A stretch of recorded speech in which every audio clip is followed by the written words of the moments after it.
You're listening to the AFTERBUZZ TV Network, now the largest new media platform on the web, and your number one source for after-show entertainment. Very good, Gene. Johnson.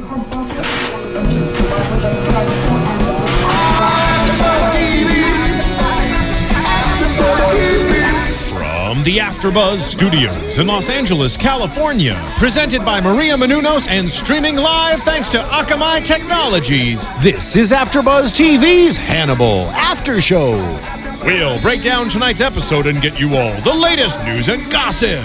And now, another post-game wrap-up show for your favorite TV show. It's AFTERBUZZ TV's Hannibal After Show.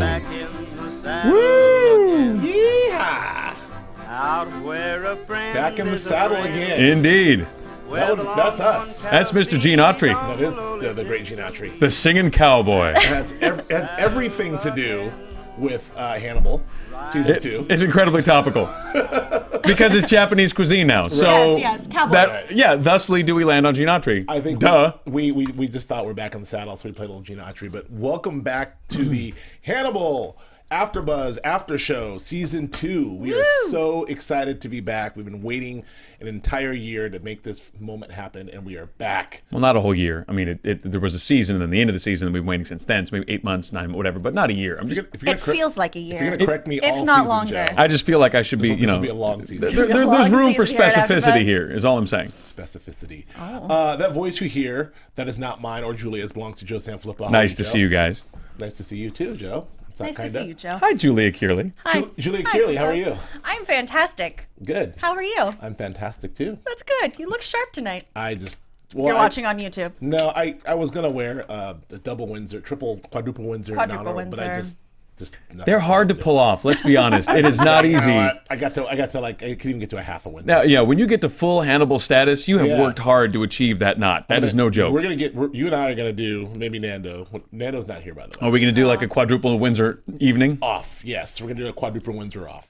It sounds like a terrible Russian thing. Anyway. This is weird. This is a quadruple Windsor off. Welcome those of you who are watching us to Hannibal Season 2.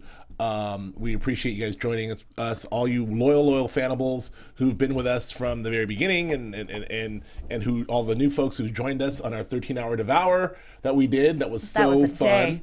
That was a day That was a great of day. awesomeness. we will just briefly talk about Yes. that, but that was fantastic. It was really good to catch up and watch all those episodes back to back to back. There was some barbecue. There might have been a little bit of drinking.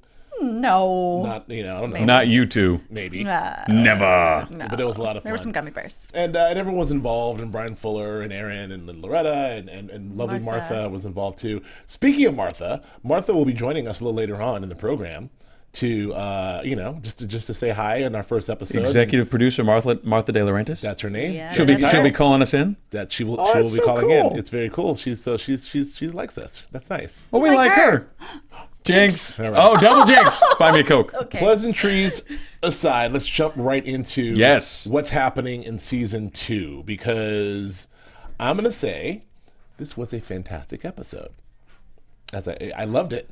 I loved it. I concur 100%. And as much as I'm a Hannibal geek, and as much as I'm a Brian Fuller head and a nerd and a Martha head, my expectations were sky high, and they were met.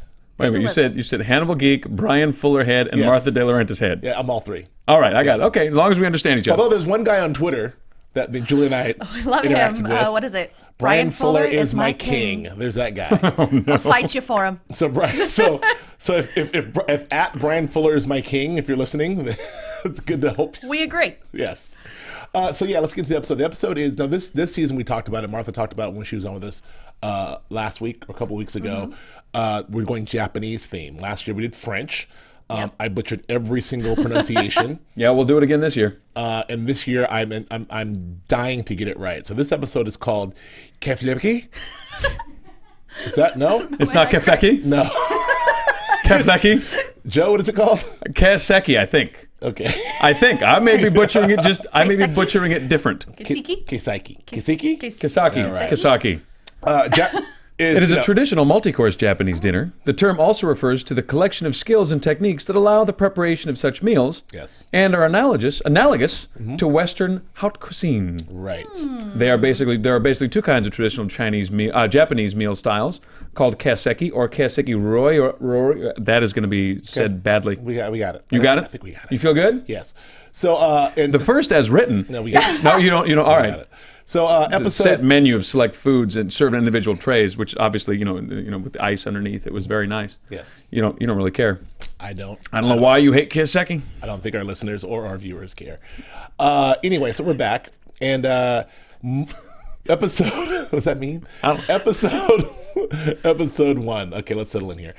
So yes, we picked up pretty much exactly where we left off, with the exception of, Brian and the gang gave us this little treat of fast forwarding us 12 weeks into the future. Yeah. And so we now know. Which we didn't know when we were watching. No, we didn't know when we were watching. Well, but so we now know that Hannibal will be found out at the end of season 2, which is found out by 12 weeks. one person. Right. By one person. Yes, but we also know that Jack Crawford doesn't die because Jack Crawford shows up in Silence of the Lambs. He's in Red Dragon, so unless It's not looking so hot at the end of that scene. yeah. I'm just saying. I mean, unless Brian, He appeared to be squirting. yeah. There were parts of his neck giving out large. There was copious amounts of blood. I'm just saying that really screwed me up. I was a little disappointed. I'm not disappointed. I was disturbed. I was like, man, Jack's dead in 12 weeks. I'll let you hang yourself on that one. That's all I had. That's for a second. I recognize intellectually that that's not what's happening, but at the same time, the man's neck was squirting. All right, so we saw that, and we assume Good that fight, too. unless Brian Fuller goes off canon here, which I doubt that he will, Jack will survive. But it was a fantastic fight. Heck of a fight. Heck of a fight. Badass fight. Well choreographed. Very very reminiscent of the Bourne Identity, Bourne Supremacy. With the wrapping the towel and this and that.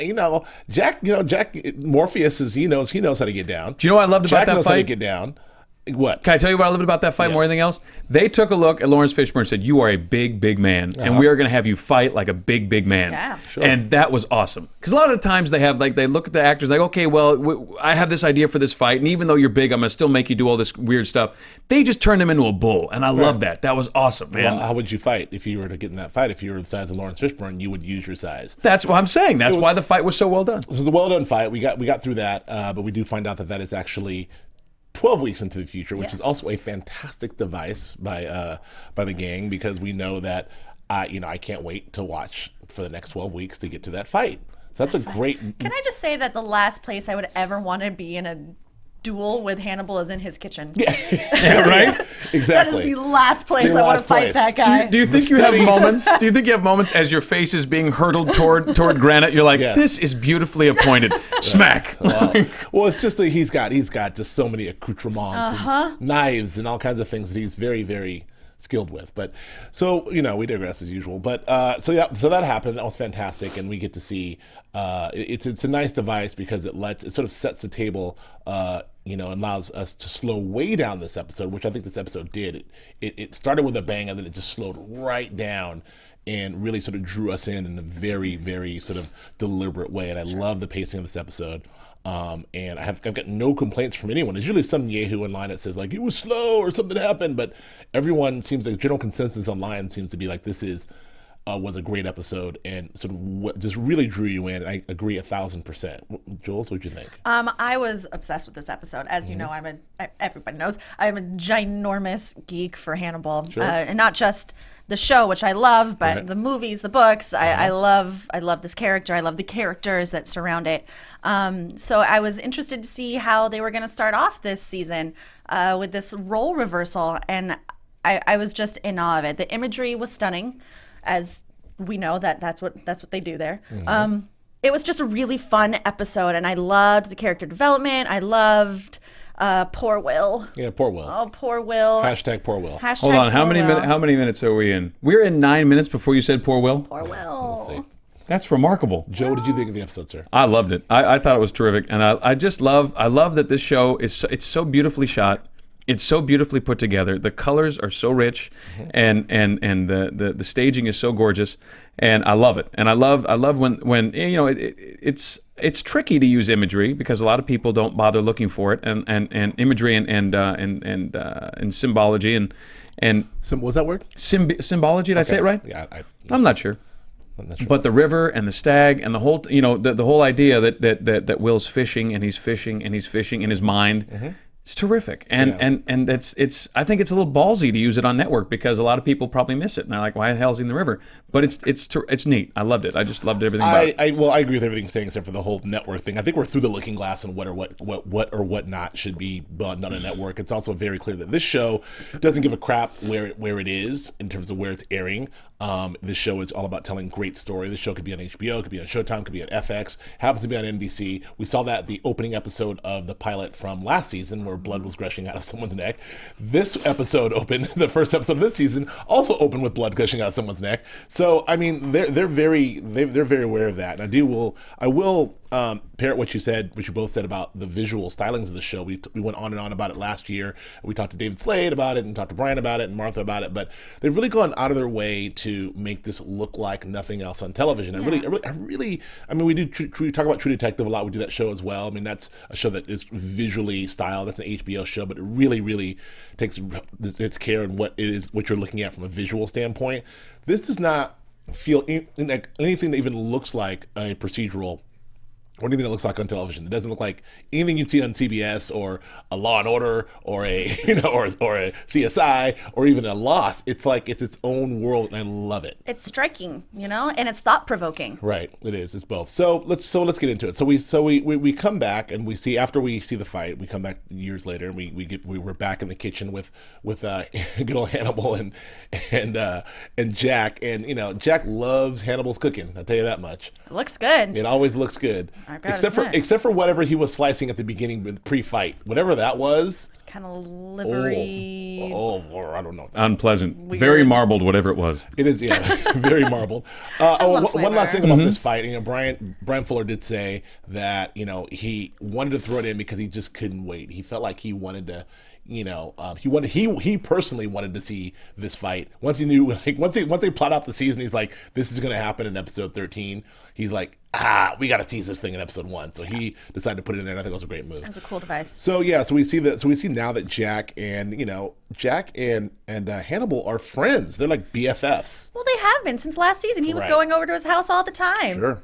I mean, I'd keep coming back. That food looks good. It does look good. It does. I mean, that's some fine dining going on in that household. They're both discussing, basically how they failed Will, or where things went wrong with Will. And the device from last season of like we're the only people who know Hannibal's the bad guy continues this season, but even more sinister because we really know that Hannibal's not only the bad guy, but he's the guy who's done these specific things to Will. So it adds an extra sort of interesting dynamic when everyone is sort of trying to figure out or talk about what happened to Will and asking Hannibal himself about this when he knows what he did and is still trying to play it as if like, well, I don't know, maybe some people just go mad and it's my fault too. And it's a very interesting sort of dynamic between the two of them. But we do have a little payoff that we didn't have last season because now Will knows. He doesn't know how he knows, but he knows. Right. So that's the new thing for me that's drawing me in is that like I want him to uncover it. Right. Well, this is kind of maybe what the season will be about. Yeah, because of course. we talked about, so then we see Will in his world, which is in the cell, which is back to that sort of Thomas Harris, Jonathan Demme, iconic thing they've created with the, Hannibal in the cell and Clarice, or Hannibal in the cell and Will Graham, and now it's sort of Will Graham in the cell and Hannibal, and it's just again so cool to see that sort of something that's been used actually and copied 1,000 times in 1,000 other movies and TVs and books, to see it used so effectively here from the people that originated it. So for Brian to bring that back, this whole dynamic of Will in the cell, trying to solve crimes and figure things out from the cell, where Hannibal and other folks come to him for their help. But as you mentioned, what's cool about this is, so Will, the encephalitis is gone, right?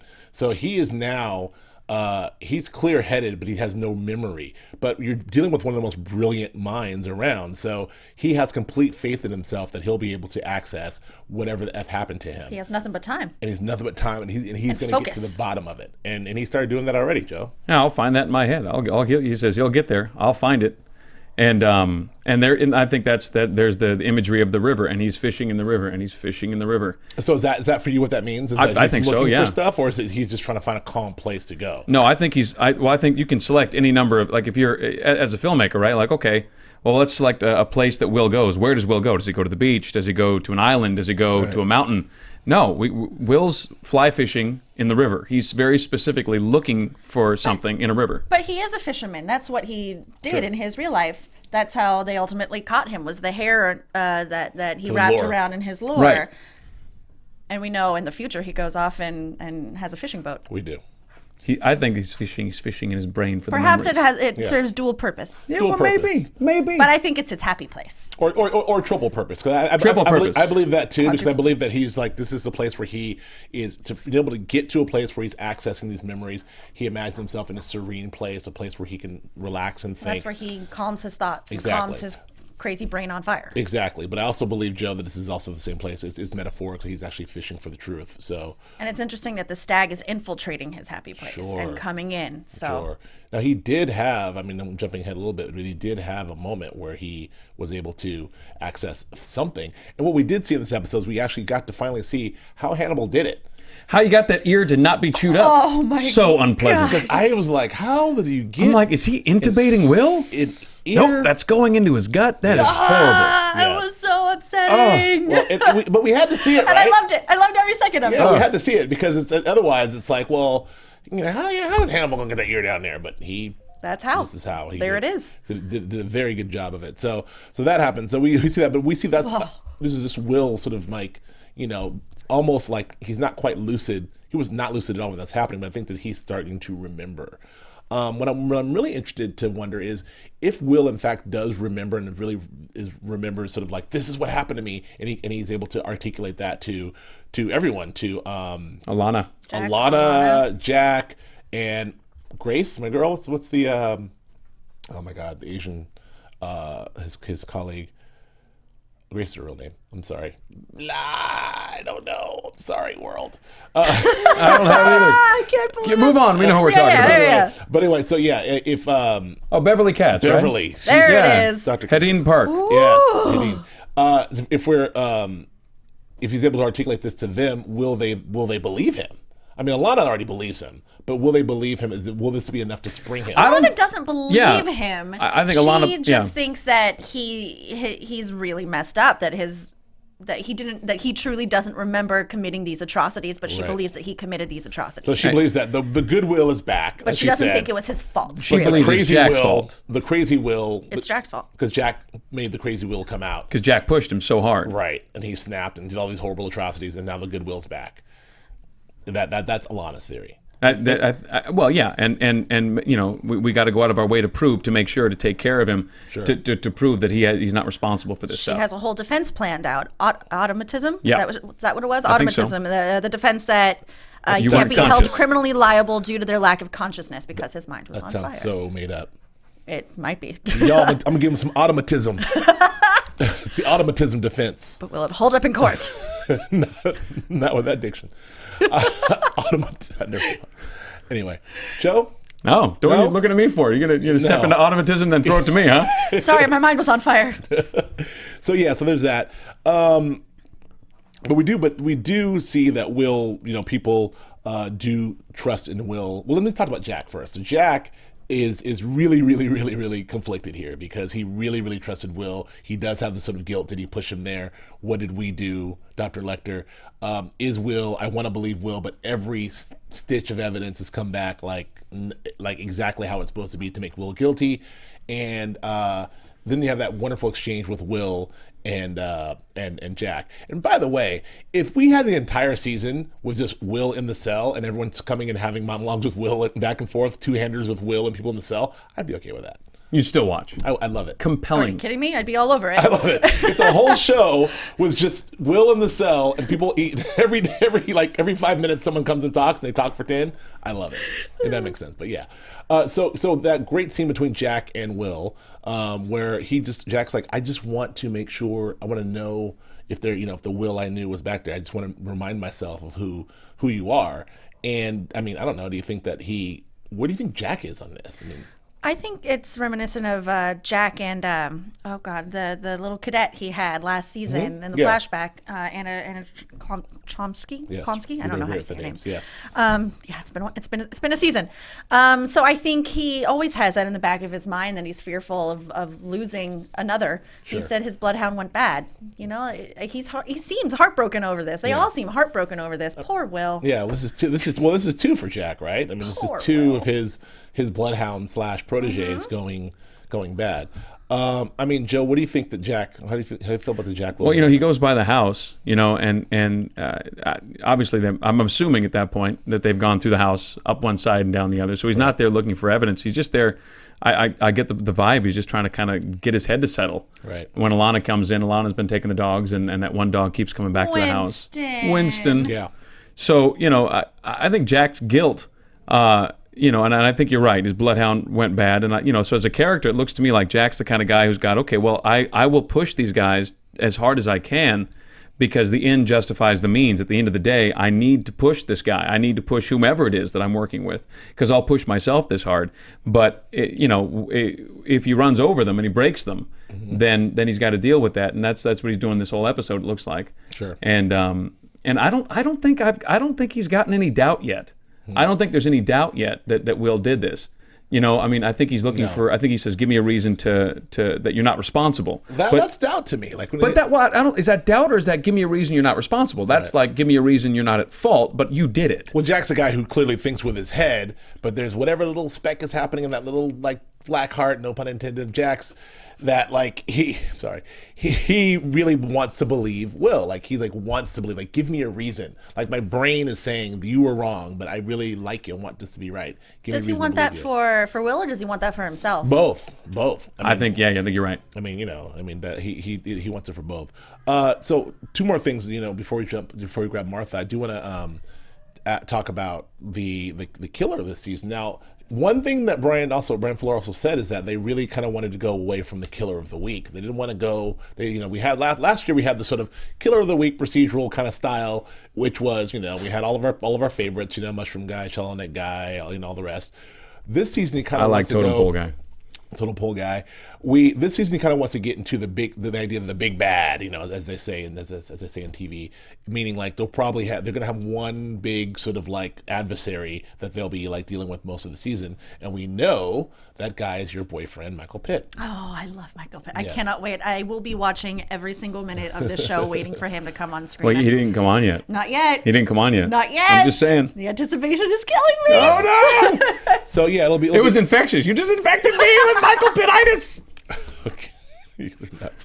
So that will be that's really sort of a cool thing to know that we have that, and then how they'll deal with this entire getting this guy. We know him as the from Hannibal. We know him as the he's got the pig. Gary Oldman played the same character who was you familiar with the Hannibal canon? I think there's a pig incident. Yes. That we are not spoil, but yes. I think if you listen to this podcast, So, but that'll be interesting to see his origins and all those great things we talked about. So, last thing I want to touch on is Hannibal and his wonderful relationship with his psychiatrist, Dr. Morier. Yeah. Dr. Morier. God, could she be more perfect looking? Is she getting more beautiful every year? She really is. I was like, I don't remember feeling this way about Gillian Anderson, but apparently I do. Right. So, and Marissa, we can do this. So what about that dynamic? Because it feels like I'm so confused as to how much she knows and how much she doesn't know. Let me ask you guys a question, or maybe make a comment. Yeah. I think it adds so much to the show that Hannibal does seem to really care about Will's well-being. It is such a bizarre thing when he's in those meetings with her, when he clearly, whatever the deal is, I don't think we ever got to the bottom of it last season, did we? No. Did we ever find out what the deal was with those two? I don't. Not specifically. No. I love that we know that there's something there. We know that there's something that's between them that they can't talk about. You know who might know?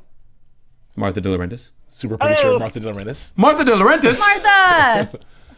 Pronto! Pronto! Avanti! Hello. You're here. Hello, you guys. Hi. It's just us again. It's just Joe, and Julia. Nando cannot make it again, but we're glad that you're here in instead.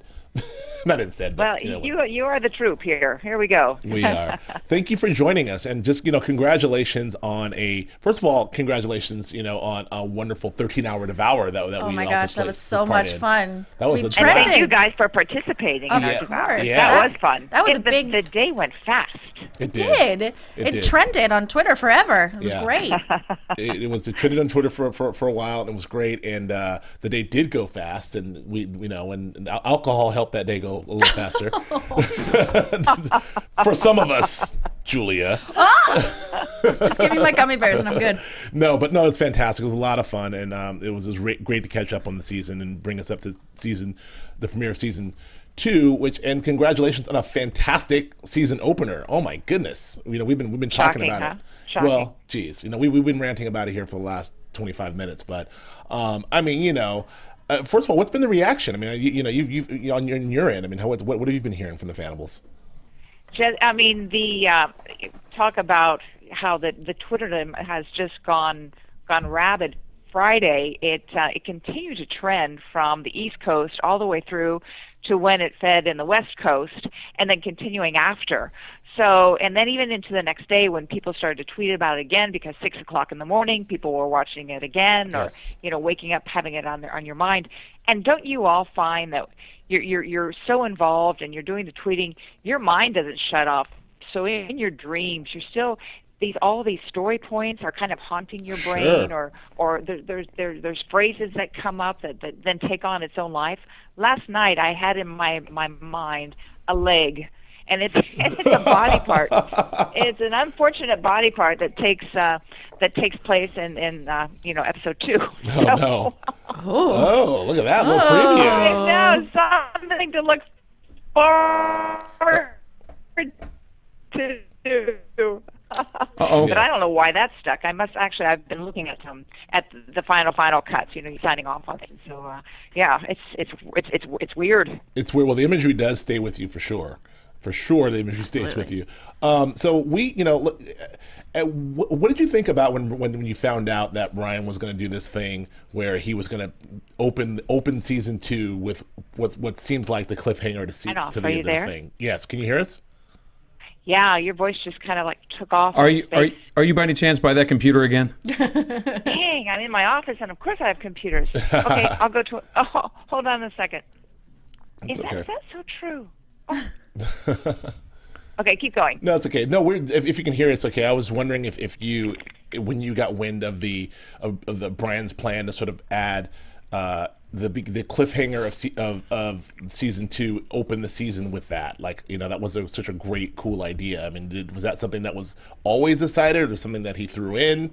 Like, how did that come about? Do you know? It's something that was very definite in his mind while we were finishing up season 1. Okay.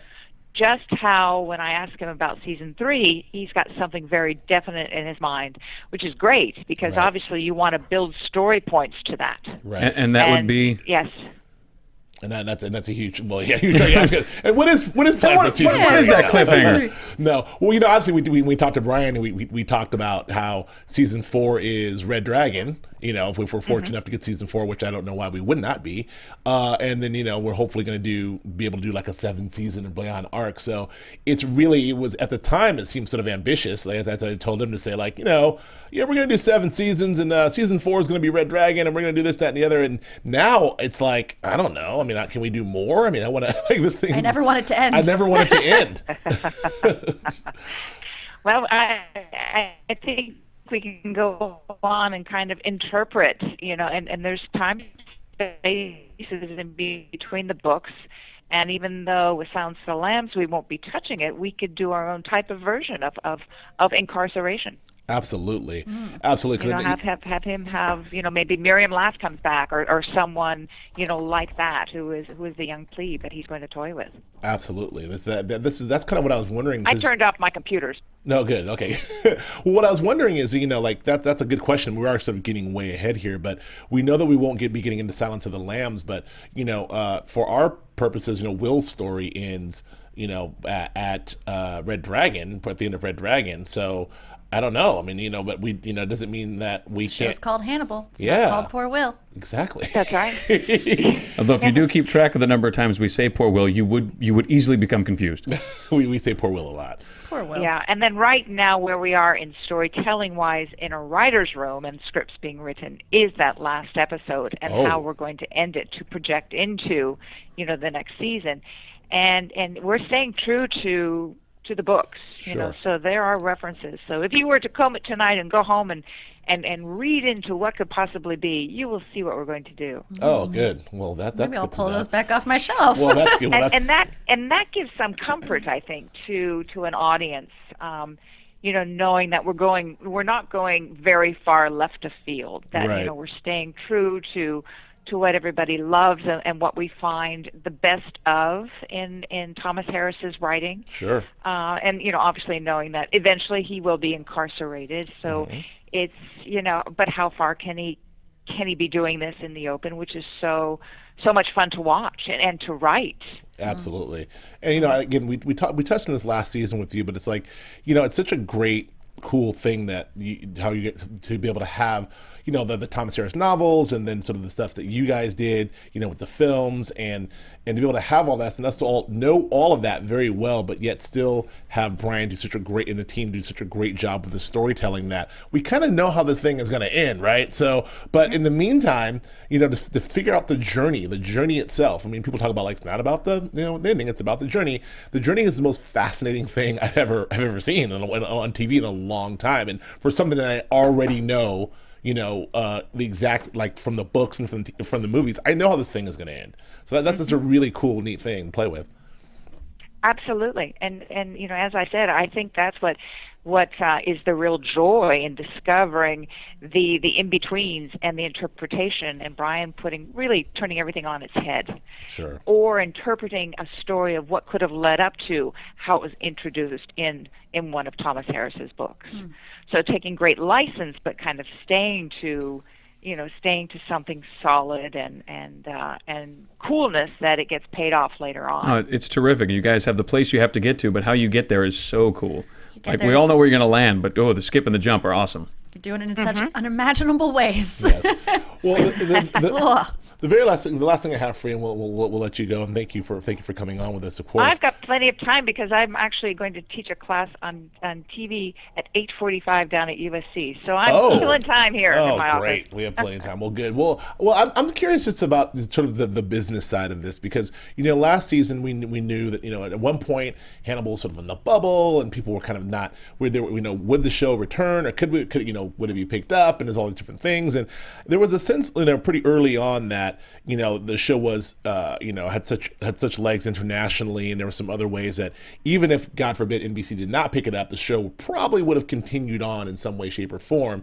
So now that NBC has come to their senses and is fully with the show and behind the show, I'm just curious as to where I mean, I know that we're into the full 13, but I mean, have you guys been officially picked up for the full 13? And is this a situation where the Hannibals need to really, I mean, I know the numbers are decent, but do the Hannibals really need to sort of, Unite and be vocal? as they do. Those Hannibals, they do unite. They do. Now they're ready. No, we do have a 13-episode order. We got that clearly the end of last May, early June. Great. And so, that truly is in the works. And NBC is behind us. And Friday night is an excellent night for this genre. Yep. And so what we really need to do is, build an audience. We've got a terrific fandom from the social media, and indeed our audience exists in that space, and it spreads and it spreads and it spreads. What we need to do is unlock, how do we get middle America, how do we get the all-American to watch the show? What attracts them to Hannibal instead of potentially scaring them away? Right. And that's NBC's basis audience. That's what networks are. It's all America. So the challenge really is to get converts that watch NBC, converts from cable that will watch NBC at 10 o'clock at night. So that's the space that we're hopefully looking in, targeting and conquering, as well as the I don't know who wrote about Friday night, we were number one in the Twitter category, in the Twitterness of any show on air. Sure. So, that's terrific. And I think our DVR 1 plus 3 numbers will be coming out soon. And those will, change what the Friday Nielsen's are. So you always have the debate, which isn't really my field, of the Nielsen's. How are they relevant today? Do they really, reflect? And I know there's a lot of talk of what to do, but what I'd love to see is that the social media teaches Nielsen a bit about what is relevant. Right. As complementing to the Nielsen's of what is relevant, not taking it over, but it's got to be a complement, because indeed it's viewership. Absolutely, and this is in the conversation is very, very passionate online. I think that, there's been a debate here, especially in the last 3 years, about the sort of the antiquated, the Nielsen's and sort of them being sort of behind the curve in terms of DVRs and online, and there's so many other metrics to be able to gather things from. But we are, I think there are trying to make some moves, but you are seeing, you do have the sort of the DVR plus 3s and the plus 5s and the plus 7s. I mean, those things have to help, right? Oh, they do, because the eyeballs are still seeing the advertising, and right. and I think, again, and I'm speaking probably out of my school, but it all comes down to ad dollars. Sure. And what the advertisers are comfortable in, where they place their ads, and how much they're willing to pay for those ads, based on the type of shows that they're putting their ads in, and the viewership of those shows, and how they interpret what is the viewership of that show. Right. So if they weren't used to DVR plus 1 plus 3 plus 5 a couple of years ago, of course they weren't. They're getting used to it, I'm sure, because it's still those sometimes they're locked now. You can't skip through a commercial. No, you can't. So they're assured that they are, eyeballs are seeing their ads, and that's what they're concerned with. And they're right. I mean, they're sponsors, and they're paying good money to be have their ads produced, number one, and put up, which costs money, and et cetera, et cetera, et cetera. So it kind of all has to be in a comfortable space where this matrix of how it can configure, but at least a network then being comfortable in the material that they have and the ad dollars they're getting back always makes sense of whether they're going to renew. And I think it's interesting to me, to see the next few years as this transition continues. To see, I would be interested to see what advertisers, if they value shows more like Hannibal, where you have such a rabid fan base that do get on Twitter, that do support the show. They're not casual viewers; they're in it. So I would imagine that eventually you'll start to take that as a metric all its own. Absolutely, and if there's any way that we can kind of tie the sponsors in, not wanting something from them, but what can we give to our sponsors to show them the attentiveness of our audience and what we're doing. It's not, oftentimes you'll have a show, and I don't want to downgrade any show, but it'll be in the background. You can drop in on it and drop out of it. Right. There's, and that's an easy way of viewing, a lot of shows.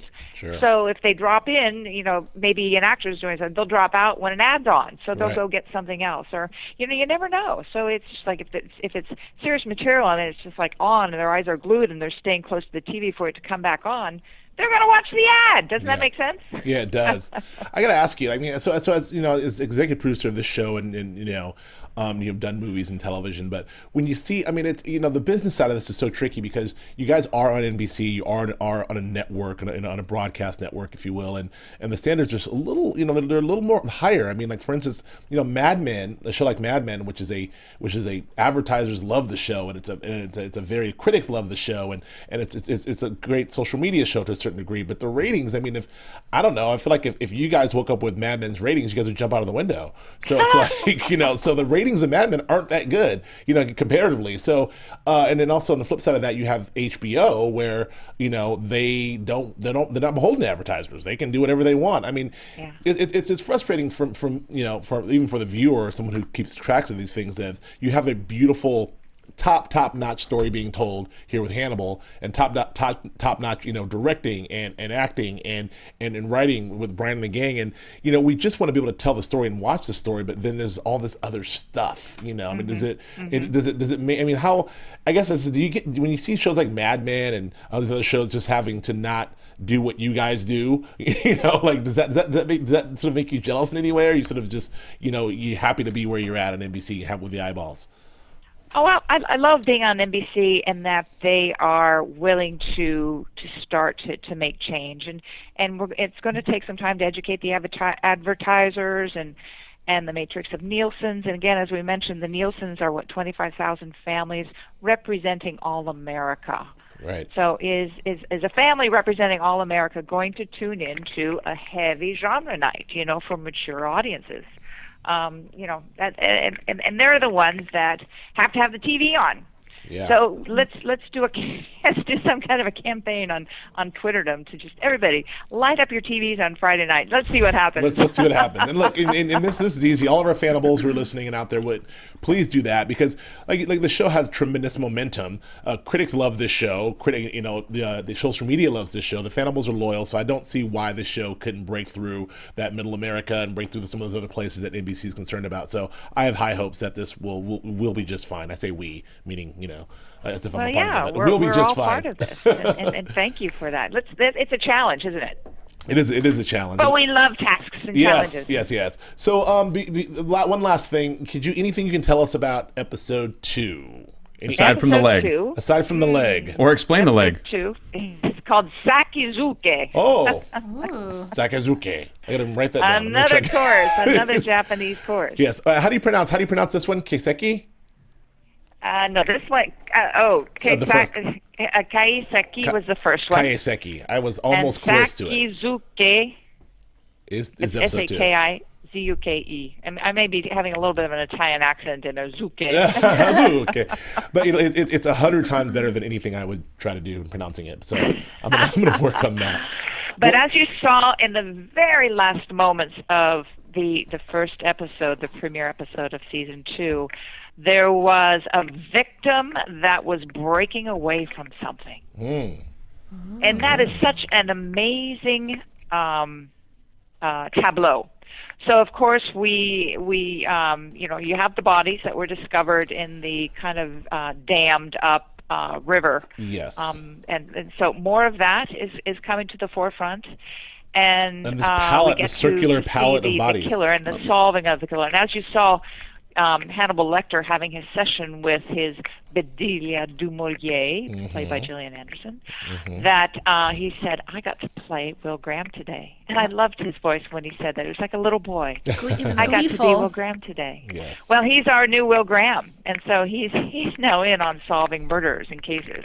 Right. So it plays with more sessions between Hannibal and Dr. Bedelia Dumouriez, which are always very double entendres. I mean, it's like loaded, man. Loaded in every way, shape, and form. So. Very much so. I have no idea. We're just talking about there's some sexual tension. There's some like back and forth. There's so much happening in those sessions. So much history that we don't know yet. Yes. So there's quite a lot between, going back to seek advice, putting Will Graham again in a space where he's going to be asked to advise on this latest killing. So, what does that do to his mind? And how is Will Graham now going to toy with Hannibal Lecter now that Hannibal Lecter thinks that he's doing good out in the open and he's got Will safely behind bars, but wants to help Will. So. Well, I think that Will have something in store for Hannibal. We'll get to that with predictions. Well, Martha, thank you so much for joining us. We really appreciate you coming on and speaking to us every week, and we will certainly have you on and in studio very, very soon in the coming weeks. You guys are the Triple J's, Joe, and Julia. Yes, yeah. That's us. That's right. Joe, Julia, the Triple J Ranch out here.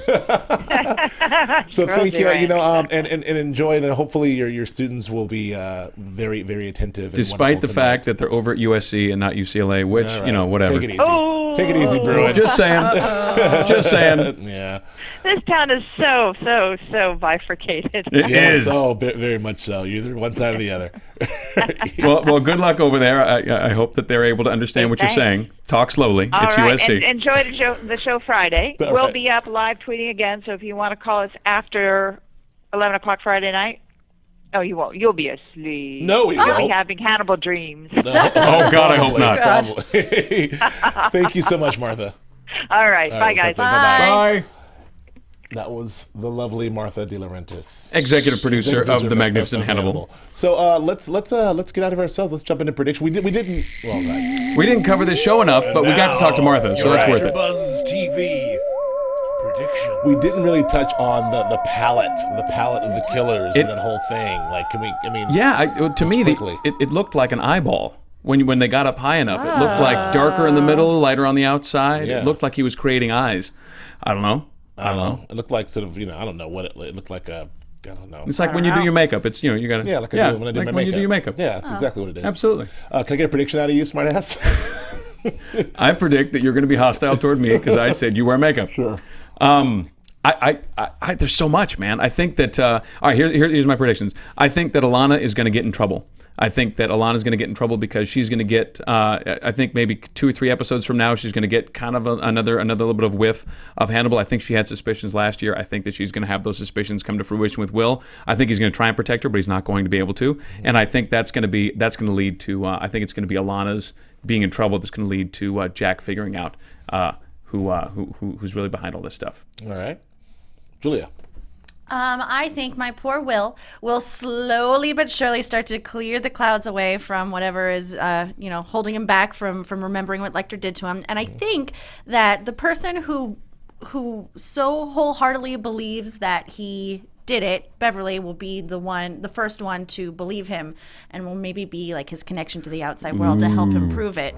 And I do also think that Hannibal might get a little sloppy in his gleefulness of being the new Will Graham. And that could possibly lead to his undoing. Right. My prediction is very similar to that. I think that Will take advantage of, like Martha touched on it. It's something that I think she touched on her last time she was here. But I believe that Will not only know what's going on, but once he figures out what's going on, which I think will happen pretty early, he's then going to figure out ways to manipulate Hannibal from jail to trip him up, because Hannibal is so fascinated with Will Graham and so He's his friend. Yeah, so we'll see. I think Will's going to be able to manipulate Hannibal from the cell, which will help spring him.